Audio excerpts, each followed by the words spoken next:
मगाशी कोण होती ती स्यूलेस वाली होती आमचे मुलीच होते आणि ते मिस्टर असते असू दे पण त्यांना कोणी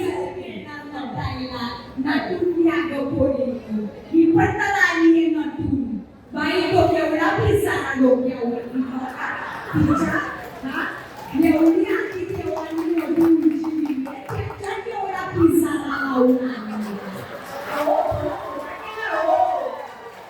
नाही पण पोरीचं कौतुक करायला पाहिजे हा वणी मस्त वणी तुझ्या नावाचा अर्थ काय ग बाळा वणी शांत गोव्याला वणी हो वणी किती पर्यंत आहे साखर किती करता बसले वणी वणीची वणी अच्छा शर्ट हे यार तेच या पिढीचं सगळं शॉर्ट मध्येच पाहिजे डाऊन नकोच पण छान मस्त तिचं कसं आम्हाला कसं एक तासाचा लॉंग एपिसोड करावा लागतो हिच्या 30 सेकंडच्या म्हणून तिचं शॉर्ट मध्ये मस्त चाललंय पण छान वणी सारख्या कलाकारांना आणि तुमच्या सारख्या नागरिकांना रोहन भाऊजी साठी एकदा टाळ्या वाजवा त्यांच्यासाठी तुझे नाही समोर खाऊन जातील तसं नका करू आणि पुढच्या वेळेला रोहन भाऊ म्हणाले काय ग वणी की मोठा कार्यक्रम घेणार आहे तर आत्ताच त्यांना सांग हिला आणि मला त्या कार्यक्रमाला आत्ताच बुक करा नाहीतर आमच्या येण्याचा काय फायदा बरोबर ना आमच्या येण्याचा फायदा काय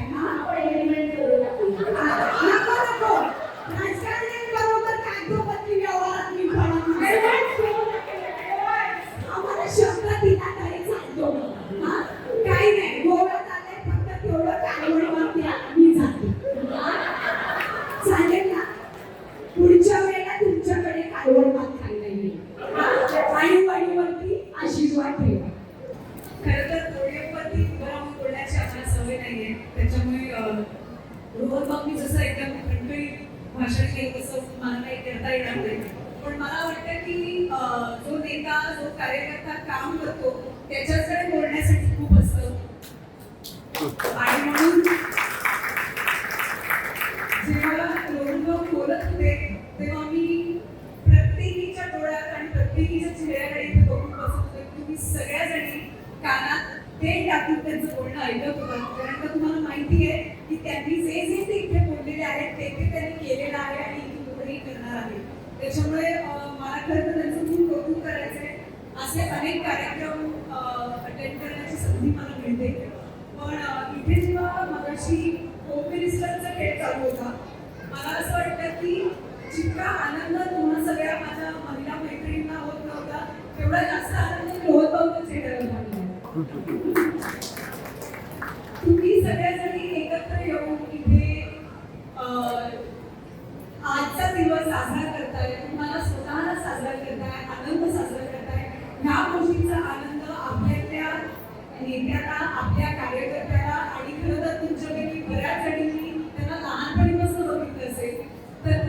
मुलाच्या चेहऱ्यावरचा जो आनंद होता तो पाहताना मला खरंच खूप कौतुक वाटलं. एकदा जोरदार टाळ्या त्यांच्यासाठी छान पाहिजे.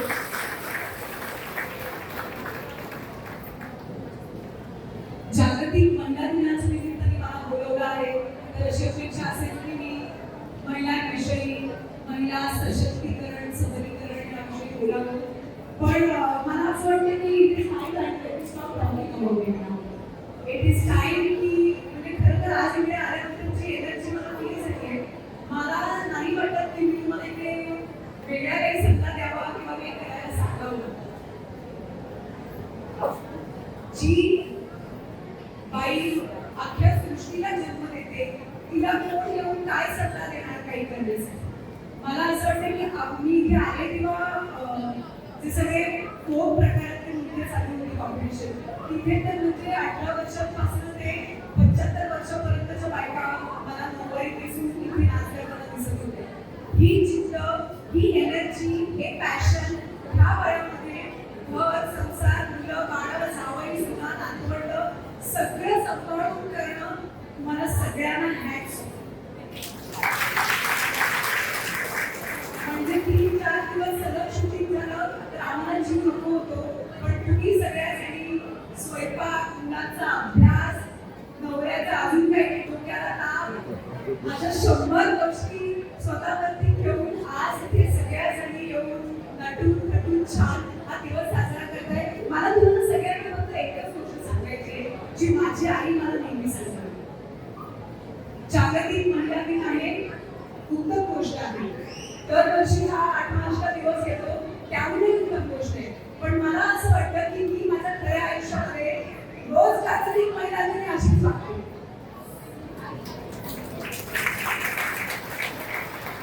मला वाटतं तुम्ही सगळ्यासाठी सुद्धा ज्या उत्साहाने आणि त्याहूनही जास्त ज्या इंटेन्शनने इथे आलेला आहात की आपल्याला इथून परत घेऊन जायला काय आहे, फक्त आनंद. बरोबर? इथून काही कोणी आपल्याला आपण कशासाठी म्हणून इथे आलेलो नाही आहोत. आपण एकमेकींसाठी इथे आलेलो आहोत. आपण स्वतःसाठी इथे आलेलो आहोत. आणि मला असं वाटतं की रोहन सारखे नेते, कार्यकर्ते जोपर्यंत आपल्यामुळे आहेत तोपर्यंत रोजच्या आपल्या संसाराच्या नाटकाड्यामध्ये ज्या गोष्टी आपल्याला करता येत नाही त्या करण्याची संधी आपल्याला मिळते. त्यामुळे मी आता आपल्याला सांगितलं की अनेक जणांना तुमच्यापैकी 100 जणांना आतापर्यंत रोजगार मिळालेला आहे. तिथून पुढे सुद्धा ज्या गरजू महिला आहेत त्यांच्यासाठी सुद्धा काही स्कीम मिळणार आहे. मला वाटतं की इथून पुढे जसं मी म्हणाले तसं की एक जागतिक महिला दिन नसून रोज महिला दिन साजरा आपण आपल्यासाठी केला पाहिजे.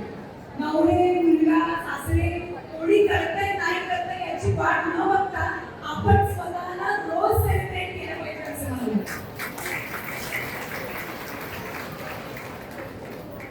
मी फार तुम्हाला बोर करणार नाही कारण माझ्याकडे कॉमेडीचीच अपेक्षा असेल तुम्हाला. पण तरी आई म्हणते की मी सांगितलेल्या 4 गोष्टी बाहेर जाशील तेव्हा सांग म्हणजे माझे संस्कार कळतील. तर म्हणून तुम्हाला फक्त त्या 4 गोष्टी सांगितल्या. खरं तर मी आल्या वडीलच माझं काम केलं होतं. त्याच्यामुळे मला ती आज माझ्या कॅरेक्टरमध्ये होती. मला कोणीतरी येताना सांगितलं की वडील नावाची इन्फ्लुएन्सर आहे जी गोव्याचं लोकल टॅलेंट आहे. आय एम सॉरी टू से मला असं वाटतं की त्या व्यक्तीचं कम्प्लिटली चुकलेलं होतं. कारण का वडील ही सोशल मीडिया इन्फ्लुएन्सर आहे आणि तिच्यासारखी इतकी टॅलेंटेड सोशल मीडिया इन्फ्लुएन्सर ही लोकल टॅलेंट नसू शकते. She is a global talent. We don't know जगाच्या कुठल्या कोपऱ्यापासून कोणत्या कोण फॉलो करत असेल. We don't know. So we cannot follow a local talent. आणि वडील तुझ्यासारखं टॅलेंट आता गोव्याला अजून किती ॲक्टिव्हिटीज द्यायचे कारण किती गोष्टींसाठी गोवा नावाजलं जातं. पण खूप सुंदर मगाशी परफॉर्मन्सेस झाले आणि हे सगळं टॅलेंट अशा पद्धतीच्या प्लॅटफॉर्मवरूनच पुढे जात जातं. आणि माझ्या तुम्हाला सगळ्यांना खूप शुभेच्छा. अशीच मोठी हो. माझी इच्छा आहे की कुठल्या तरी अशा मोठ्या अवॉर्ड फंक्शनच्या स्टेजवरती पुढेच करताना मला दिसावीच. एखाद्या फिल्ममध्ये खूप चांगलं पात्र बघताना दिसावीच. माझ्या तुला खूप शुभेच्छा आहेत. मी महिला दिना आपली फार लिहित नाही पण कधीतरी असं हात चालवले की एक कविता मी महिलांसाठी लिहिली होती. खरं तर मी माझ्यासाठी लिहिली होती. पण मला वाटतं की आज जी इथून एनर्जी मी घेऊन जाणार आहे त्याच्यासाठी तुम्हाला मी ती ऐकून बघेन. आणि त्याच्यानंतर वणी आणि माझ्यामध्ये एक संवाद तुम्हाला ऐकायला मिळणार आहे. I can do it. Will you take care of it? एकच second. ऐकू?